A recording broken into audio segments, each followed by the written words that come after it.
Hello my dear foodies, welcome to my channel food bliss by Nandu Vamsi. సాయం సంధ్యం వేళ ఇలా వేడి వేడి పొంగనాలు వేసుకొని తింటూ ఉంటూ క్రికెట్ మ్యాచ్ చూస్తూ ఉంటే ఆ ఆనందమే వేరు కదా.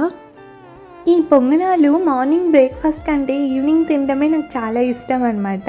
నేనైతే ఇక్కడ దోసపిండిలోకి ఆనియన్ చిల్లీ కట్ చేసుకున్నాను, కొంచెం వాటర్ యాడ్ చేసుకొని సాల్ట్ యాడ్ చేసుకున్నాను అనమాట. ఇక్కడ ప్యాన్ పెట్టేసుకొని ఆయిల్ వేసేస్తున్నాను. ఆయిల్ హీట్ అయిన తర్వాత ఆ దోసపిండిని మనము ఆ హోల్స్లోకి వేసుకోవాలి. దోశ పొంగనాలు ఆల్ టైమ్ ఫేవరెట్ కదా ఫర్ ఎవ్రీ వన్.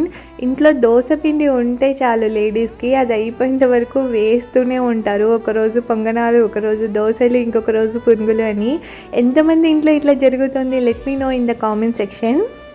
ఇలా వీడియోలో చూపిస్తున్నట్టు నీట్గా అన్ని హోల్స్లోకి పిండి వేసేసి పైన ఆయిల్ స్ప్రింకిల్ చేయాలన్నమాట.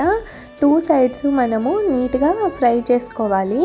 తర్వాత ఒక ప్లేట్లోకి తీసుకొని పైన పప్పుల పొడి చల్లుకొని పల్లీల పచ్చడి కానీ పప్పుల పచ్చడి కానీ నంచింకి పెట్టుకుంటే ఎమ్మీగా ఉంటాయి. మీరు కూడా మీ ఇంట్లో ఒకసారి ట్రై చేయండి. ఎలా వచ్చిందో నాకు కామెంట్ సెక్షన్లో తెలపండి. మీకు కనుక నా వీడియోస్ నచ్చినట్లయితే please like, share and subscribe to my channel food bliss by Nandu Vamshi. Eat healthy, stay healthy.